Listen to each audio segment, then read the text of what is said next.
अस्सलाम वालेकुम, welcome back in my YouTube channel. मैं होम्योपैथिक डॉक्टर बीबा अख्तर, आप सबका वेलकम मेरे यूट्यूब चैनल पे। आज की जो मेरी वीडियो का टॉपिक है वो शियाटिक पेन पे है, जिस पर मैं पोस्ट भी अपलोड कर चुकी थी कि मेरी अपकमिंग वीडियो किस टॉपिक पे होने वाली है, और आप लोगों ने बहुत लाइक भी किया, थैंक यू सो मच। तो चलें स्टार्ट करते हैं वीडियो। शियाटिक पेन को जानने से पहले हमें शियाटिक नर्व को जानना है कि शियाटिक नर्व कहाँ प्रेजेंट होती है, कहाँ तक इसकी यानी एंड और स्टार्टिंग इसका पॉइंट क्या क्या है, और ये पेन कैसे होता है, और ये नर्व हमारी किन चीज़ों को कंट्रोल करती है। ये जो शियाटिक नर्व है ये L4 से यानी लंबर वर्टिब्रा से स्टार्ट होती है, L4 से स्टार्ट होती है, S5 से होती हुई हमारी टांग में बिल्कुल नीचे की तरफ जाती है। ये जो नर्व होती है ये हमारी दोनों टांगों में मौजूद होती है। ये नर्व हमारे बैक के मसल्स, थाइस के मसल्स, नीज के मसल, लोअर लेग के मसल्स को कंट्रोल करती है, यानी उसकी सेंसेशंस को कंट्रोल करती है। अगर इस नर्व में किसी किस्म का डैमेज हो जाए या किसी किस्म का प्रेशर पड़ जाए तो आपको शियाटिक पेन का सामना करना पड़ सकता है। अब वो जो प्रेशर है, वो जो डैमेज है इस नर्व पर, वो डिफरेंट वजूहात की वजह से होता है। अब उन वजूहात को हम वन बाय वन स्टडी करेंगे। सबसे पहली जो वजह है इसकी वो स्लिप्ड और हर्निएटेड डिस्क है। अगर डिस्क स्लिप हो जाए या उसमें हर्निया वाली कंडीशन हो जाए तो इस नर्व पर प्रेशर पड़ना शुरू हो जाता है, जिसकी वजह से आपको शियाटिक पेन हो सकता है।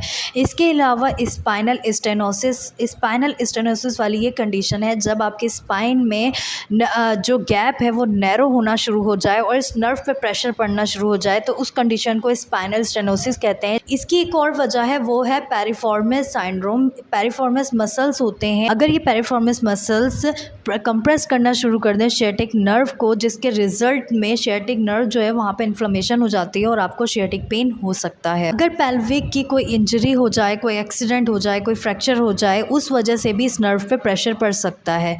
ट्यूमर्स वगैरह भी इसकी एक बहुत बड़ी वजह है। इसके अलावा स्पॉन्डिलोलिस्थेसिस, इस कंडीशन में जो डिस्क होती है वो आगे यानी अपनी जगह छोड़ के आगे हो जाती है। इस कंडीशन को स्पॉन्डिलोलिस्थेसिस कहते हैं। इस कंडीशन में भी इस नर्व पे प्रेशर पड़ना शुरू हो जाता है और आपको शियाटिक पेन हो सकता है। इसके अलावा वो हजरात जो कि बहुत भारी भारी चीज़ें उठाते हैं, यानी उनका काम जो है वो भारी चीज़ें उठाना या अपने बैक पे बहुत ज़्यादा बोझ लेके चलना और भारी सामान अपने बैक पे लादना, जिसकी वजह से उस डिस्क पे प्रेशर पड़ता है, और डिस्क पे प्रेशर पड़ने की वजह से जो नर्व है वो भी इन्वॉल्व होती है उस चीज़ में और आपको शियाटिक पेन हो सकता है। इसके अलावा वो ख़वातीन जो कि सिलाई बहुत ज़्यादा करती हैं, क्योंकि हमारे पास जो मोस्टली शियाटिक पेन में इन्वॉल्व फीमेल्स आती हैं वो ऐसी ही आती हैं जो सिलाई बहुत ज़्यादा करती हैं, तो उनको चाहिए वो कोई मोटा तकिया रखें ताकि उनको इस पेन का सामना ना करना पड़े, और अपने पोस्चर को यानी स्ट्रेट रखें, सीधा होके बैठें, बैंड करके ना बैठें, अपने आप को बिल्कुल झुका कर ना बैठें, जिसकी वजह से उनको इस पेन का सामना ना करना पड़े।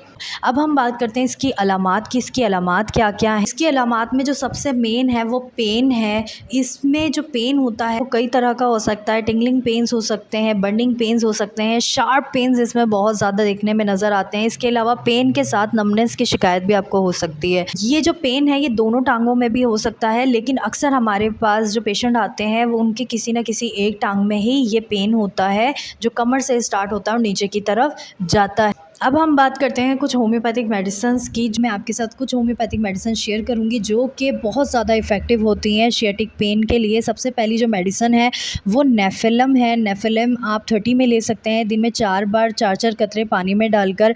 अगर आपको बैक से पेन स्टार्ट होता है और नीचे टांगों तक आता है और साथ में आपके नमनेस है, टांगों में सुनपन की शिकायत है, तो उस वक्त ये बहुत अच्छा काम करेगी। टिंगलिंग सेंसेशंस हो रही हैं, यानी ऐसी सेंसेशन जो प्रिकिंग टाइप होती हैं, तो उस वक्त ये बहुत अच्छा काम करेगी। एक और मेडिसन है जिसका नाम है कोलोसिन। कोलोसिन होम्योपैथिक की बहुत अच्छी शियाटिक पेन की मेडिसन है। अगर आपको बहुत ज़्यादा सीवियर पेन है, शार्प पेन्स है और पेन की वजह से आप आगे की तरफ बैंड हो जाते हैं, तो उस वक्त ये बहुत अच्छा काम करेगी। एक और मेडिसन है ब्रायोनिया, क्योंकि शियाटिक पेन जो होता है वो उठने बैठने में आपको बहुत ज़्यादा परेशान करता है, तो ये मेडिसन ऐसे पेन्स के लिए आउटस्टैंडिंग रिजल्ट देती है। इसके अलावा अगर आपको साथ ही कॉन्स्टिपेशन की भी शिकायत है तो उस वक्त तो ये मेडिसन जो है वो रिमार्केबल रिजल्ट्स देगी। इसके अलावा एक और मेडिसन है जिसका नाम है रस्टॉक्स। रस्टॉक्स बहुत अच्छी मेडिसन है। अगर पेन आपको काम करते हुए आपके पेन में आराम है, रेस्ट के हालत में आपको पेन होता है, या आपको रात के टाइम बहुत ज़्यादा शदीद पेन होता है और आप उठ उठ के बैठ जाते हैं तो रस्टॉक्स उस वक्त बहुत अच्छा काम करेगी। कोलोसिन और नेफेलम आप 30-30 पोटेंसी में 4-4 कतरे एज पर सिम्टम्स आप 4-4 कतरे पानी में डालकर ले सकते हैं।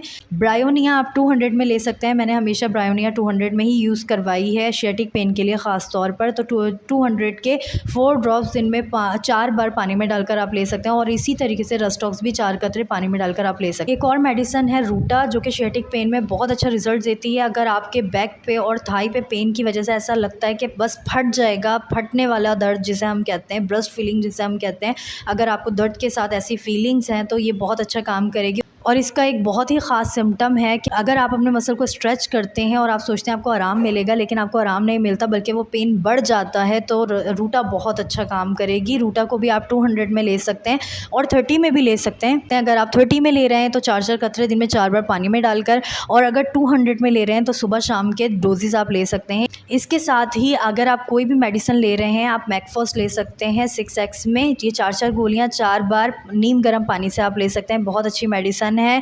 साथ ही आप आर्निका 1 mg का डोज वीकली ले सकते हैं। कोई भी मेडिसिन लेते रहें, लेकिन ये 2 दवाइयाँ आप ले सकते हैं।